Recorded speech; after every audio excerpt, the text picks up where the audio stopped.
शकील अहमद साहब, बम्बई में यह जो प्रिविलेज का मामला आया है, खास करके प्रिविलेज का मामला आया है और जुबलाइन कोर्ट के तमाम प्रावधानों का लोग लाभ उठाने का, उसका दुरुपयोग करने की कोशिश करते हैं, तो आप किस पर टिप्पणी? धन्यवाद पहले तो बहुजन संवाद को कि उन्होंने मुझे यहाँ पर इनवाइट किया है।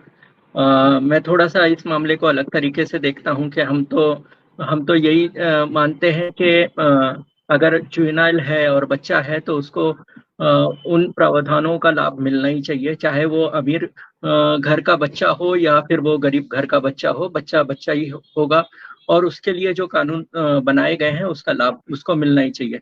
और हम ये भी मानते हैं कि अगर बच्चा कोई अपराध करता है तो वो बच्चे का उसमें अपराध नहीं होता है, वो समाज का उसमें अपराध होता है। जिस तरह का ये समाज बना है और जिस तरह का समाज में ये व्यवस्था बनी है, अमीर गरीब की, एक के पास साधन संपन्न हो रहे हैं, दूसरे के पास साधन संपन्न नहीं हो रहे हैं, तो इसका जो प्रभाव दुष्प्रभाव पड़ रहा है वो गरीब पर पड़ रहा है, तो वो अमीर घर के बच्चे को भी पड़ रहा है और उसका भी ये है।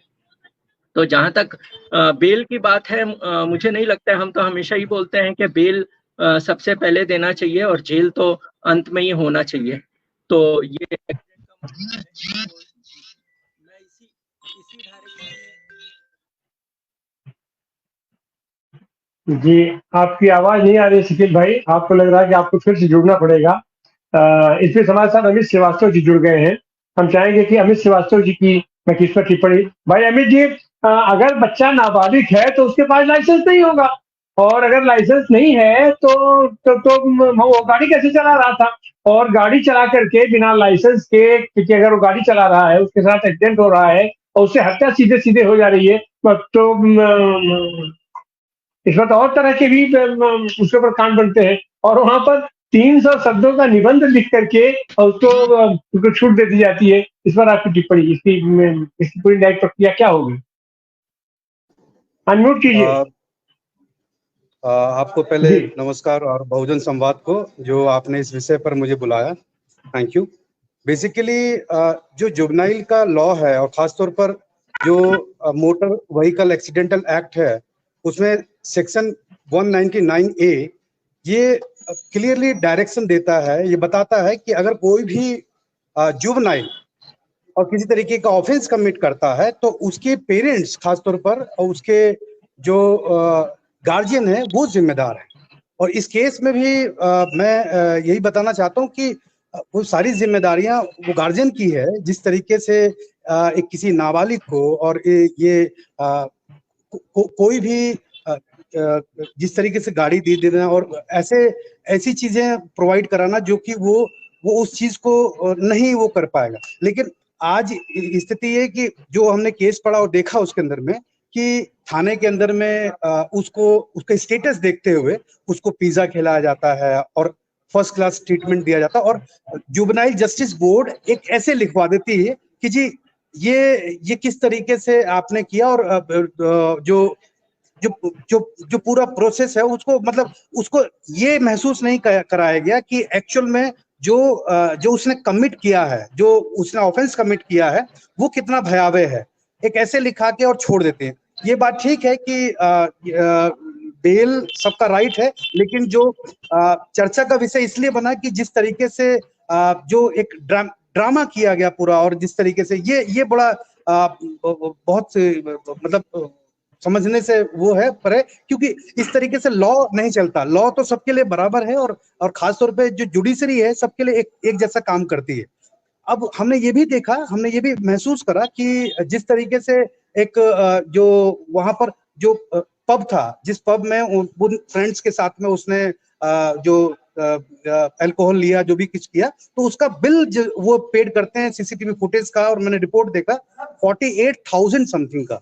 समझ लीजिए कि 48,000 का एक 17 साल का बच्चा वो शराब पी के जाता है और एक इनोसेंट लोगों को जो कि बेचारे 20 साल के बच्चे होंगे जो इंजीनियर के होंगे, उनको कुचल दिया जाता है जिस तरीके से। तो ये मुझे लगता है कि इस पर ऑलरेडी लॉ है और खासतौर पर इसको जिस तरीके से जो सरकार के श्रेय में और जिस तरीके ये सब किया गया, और क्योंकि हम जानते हैं कि उसका रिपोर्ट हमने देखा कि वो बहुत बड़े बिल्डर का बेटा है और वो लोग पैसे से वो सारी चीजें सिस्टम को मैनेज करे। तो ये दुख की बात ये है कि आज स्थिति ये है कि हम अगर रूल ऑफ लॉ की बात करते हैं, हम इक्वालिटी की बात करते हैं, हम कॉन्स्टिट्यूशन की बात करते हैं, तो हम इस चीज को कॉन्फिडेंस के साथ कह सकते हैं कि नहीं, कॉन्स्टिट्यूशन सबके लिए एक बराबर है। लेकिन जहां पर अब हम देखते हैं ऐसे ऐसे केसेस आते हैं, तो ऐसा महसूस होता है कि लॉ और जस्टिस सबके लिए बराबर नहीं है।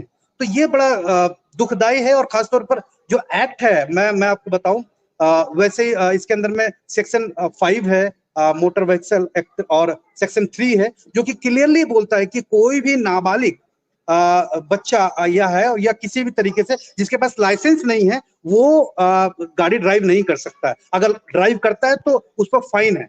और वैसे जुवेनाइल एक्ट में भी सेक्शन 78 आई थिंक है, तो उसके अंदर में क्लियरली लिखा है कि अगर किसी भी व्यक्ति ने जो बड़ा गार्जियन है अगर अपने बच्चों को कोई ऐसा एक्ट करने पे मजबूर कर रहा है तो उस पर 1 लाख की पेनल्टी है और उस पर सजा भी है। तो इस तरीके से जिस तरीके से पूरा एक एक्ट है हमारे पास में, लॉ है, लेकिन उसको एप्लीकेबल करने के समय में जिस तरीके से हम देखते हैं कि एक डिस्क्रिमिनेशन देखते हैं लॉ को, तो ये बड़ा बहुत ही ज्यादा खतरनाक है एक स्वस्थ समाज के लिए, एक बराबर जो हम समझते हैं उसके लिए बड़ा खतरनाक है। तो मुझे लगता है कि इस पर इस पर्टिकुलर ये जो आया है न्यूज है, इस पर इवन गवर्नमेंट को इस पर सख्त कानूनी कार्रवाई करनी चाहिए, क्योंकि ये कोई मजाक नहीं है। जिस तरीके से किसी की हत्या कर देना और उसके परिवार और वो उसको फर्स्ट क्लास ट्रीटमेंट मिलता है उसको वहां पर, तो वो बड़ा सदमेदार चीज है।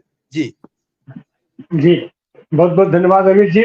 अब हम चलते हैं बंगाल से भी जो चीजें निकल के आ रही हैं कि वहां पर भी न्यायपालिका की जिस तरीके से पूरी धज्जियां उड़ा रही हैं, और हमारे न्यायाधीश महोदय एक न्यायाधीश महोदय और सीधे सीधे इस्तीफा देकर के आते हैं, और फिर एक सांप्रदायिक राजनीति में वो जो सो उसमें प्रवेश कर जाते हैं। हमारे साथ ये शकील अहमद साहब जुड़ गए हैं। हम चाहेंगे कि शकील अहमद साहब अपनी पर टिप्पणी रखिए कि बिना लाइसेंस के वो गाड़ी चलाना, और गाड़ी चलाने के बाद एक तो यही अपराध है, और उस गाड़ी से हत्या कर देना दो इनोसेंट लोगों का, और फिर उसके बाद बिना किसी उसकी पृष्ठभूमि देखे, बिना अब खाली वो अपना जुबनाइल है ये उसको निबंध लिखवा करके छोड़ देना, तो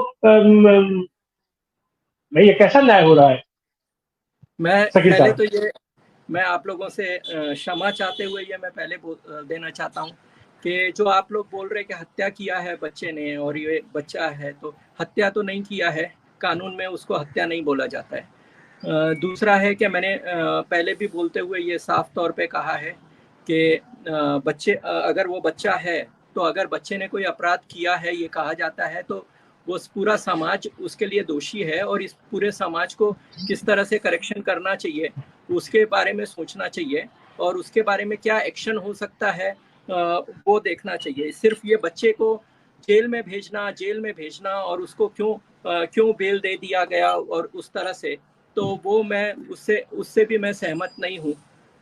तीसरा है कि हम जब तक वो अपराध सिद्ध नहीं हो जाता है, हम हर एक मामले में बोलते हैं कि अपराध सिद्ध नहीं हो जाता है तो कोई भी अपराधी नहीं है।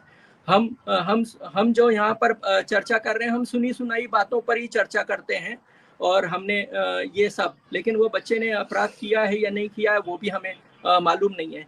तो ये मीडिया ट्रायल चल रहा है हमारे तरफ से बच्चे के खिलाफ, तो ये मैं उसको इस तरह से भी देखता हूँ।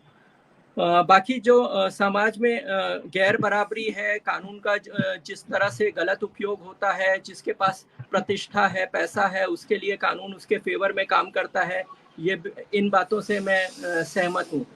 और दूसरी बात ये भी है कि पूरी न्याय व्यवस्था, अभी यहाँ तो आप देख रहे हैं कि ये बच्चे को इस तरह से छोड़ दिया गया है, लेकिन आप दूसरा कॉन्ट्रास्ट देखिए कि किस तरह से बेल दिया नहीं जाता है। मनी लॉन्ड्रिंग एक्ट के नाम पर बेल नहीं दिया जाता है, यूएपीए के नाम पर बेल नहीं दिया जाता है, अलग अलग जिस तरह से भी है कि पूरी तरह से जेल में बंद करके रखो।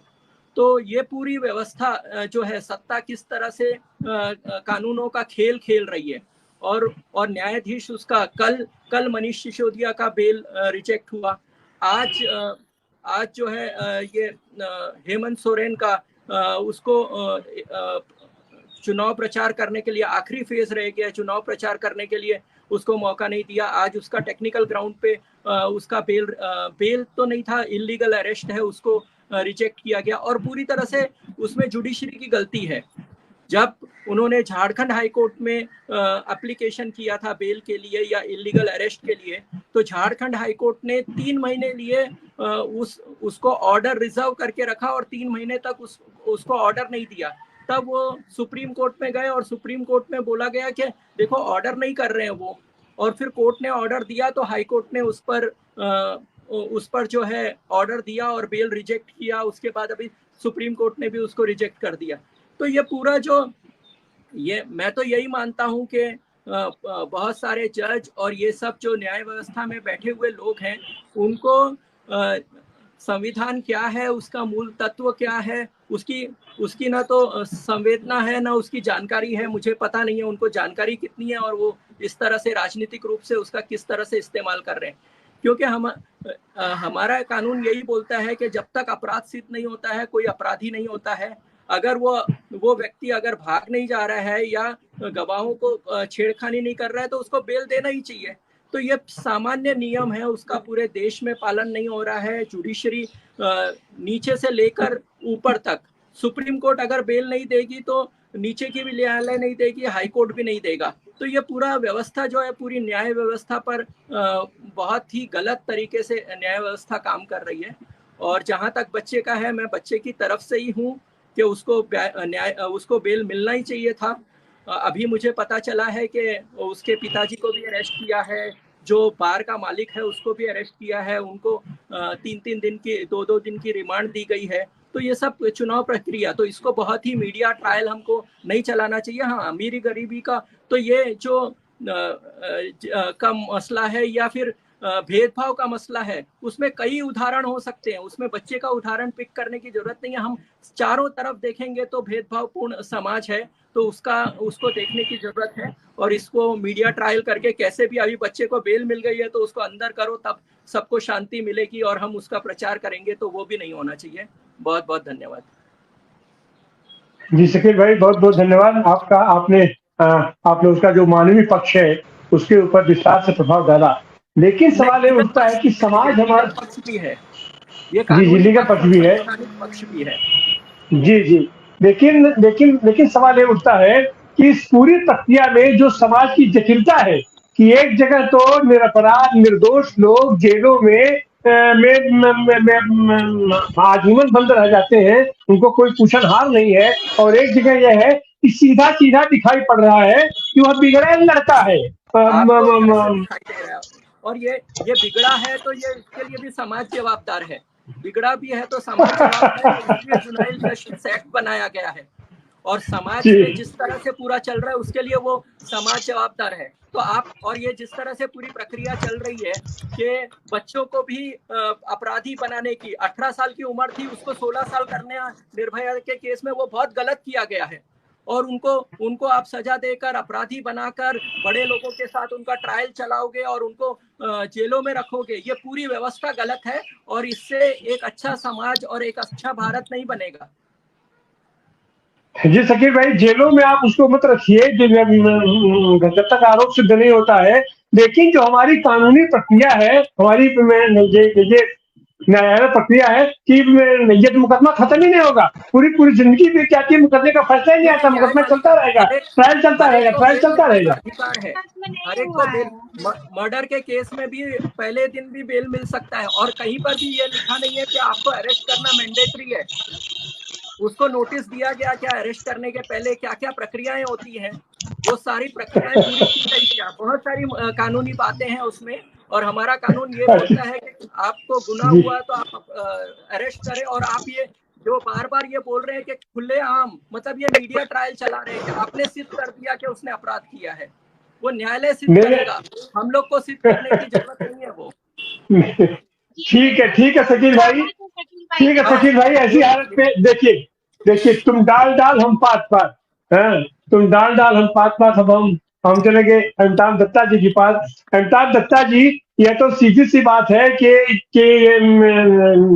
ये जो कानूनी प्रक्रिया है इसमें किसी भी बच्चे से 18 साल से अपना कम उम्र का बच्चा है, उसके हाथ में आप गाड़ी चढ़ा दीजिए, आनंद तिवारी को रोता हुआ निकल जाए, मोदी को रोता हुआ निकल जाए, और उसके बाद होगी ये तो अपना जुबनाइल कोर्ट है और नैया समाज का है, तो ऐसे तो काम नहीं चलेगा, ऐसे तो न्याय प्रक्रिया नहीं चलेगी, ऐसे तो विश्व चेतना नहीं बनेगा हमारे न्याय प्रक्रिया का। आपका इस पर आपकी क्या टिप्पणी होगी अमिताभ दत्ता जी? सबको नमस्कार, और आपने हमें बुलाए, मौका दिए बात करने के लिए, आपको बहुत बहुत बधाई और धन्यवाद। देखिए, मैं तो कानून के मतलब ना मैं कानून के साथ कोई मेरा ताल्लुकात है, मतलब मैं ना लॉयर हूँ, ना मैं ये सिविल राइट प्रोटेक्टर हूँ, ना जुवेनाइल लॉ का कुछ काम करता हूँ। कॉमन सेंस जो कहता है, और पिछले कई सालों से हम लोग जो देख रहे हैं, ये बहुत नया कहानी नहीं है। इसके पहले एक तो फिल्म बना